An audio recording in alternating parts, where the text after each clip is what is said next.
want to congratulate you all for graduating the Institute of Culinary Education.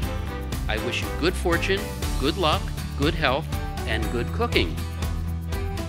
I'm proud of what I've accomplished.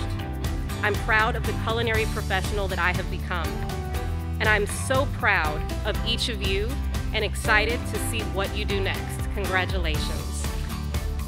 To see how a meal, whether eating foie gras in a bustling bistro or simply bread and butter, can extend far beyond a plate of food.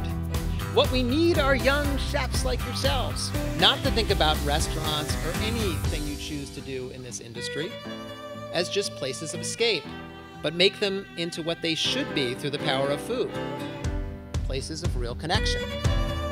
Thank you very much.